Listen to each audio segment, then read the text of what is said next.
Бүгінгі тақырып ер кісілерден келген, ажырасқан жесір әйелдер немесе жыныстық қатынасқа бұрында түскен, қазіргі кезде жыныстық қатынасқа түсу мүмкіншілігі жоқ болған әйелдер жыныстық қатынассыз жүре ала ма?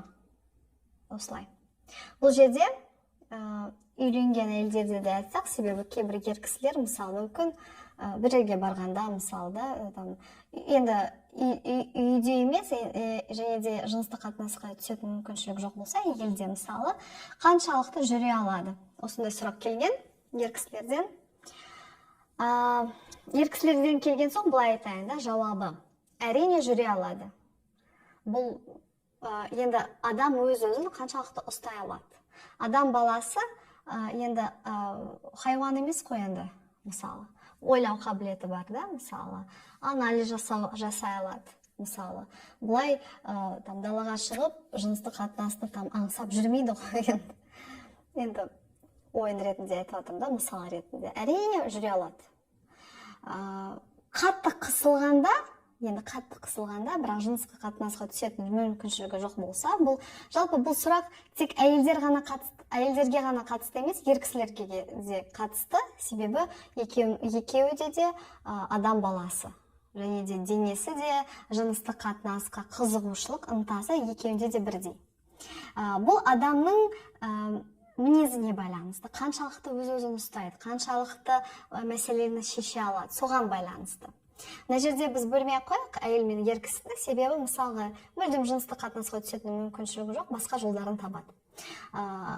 Мысалы да, ер кісілерде, әйел кісілерде түнде мысалы полюция болады, мысалы түнде шығады, мысалы оргазм алады, мысалы шығарады, әйелдер оргазм алады.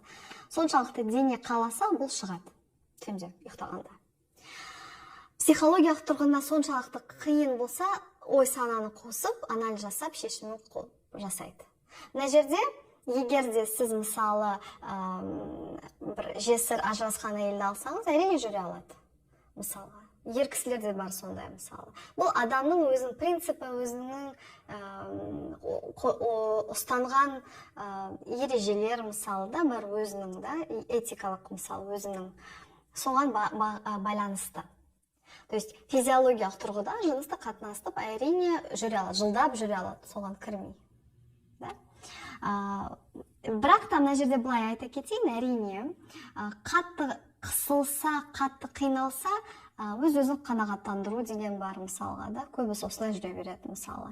Екінші, әрине сіз мысалы сұрағыңыз ер кісілерден болса, қаншалықты ер кісілермен да, или ер кісілер әйелдермен да қатынасқа түсу, бұл енді соншалық қысылғаннан емес. Жалпы адамдар шешім қабылдағанда, жай жыныстық қатынасқа түсем деген шешім емес қой. Бұны бәрін анализ жасап, шынымен керек пе, керек емес пе деген шешім келтіреді. Ең басты жауап бұл жоқ. Әрине жүре алады. То есть бұл норма, жыныстық қатынассыз. Бұл жерде қаншалықты өз-өзін психология, физиология тұрғыда қаншалықты өз-өзін жақсы сезеді. Және де шешімін осыған қарай шешім жасайды. Окей, достар? Сұрақтарыңыз болса, мен Инстаграм парақшама жазылыңыз, пікір қойыңыз. Сол жерде пікірді қалдырыңыз. Рахмет, сау болыңыз.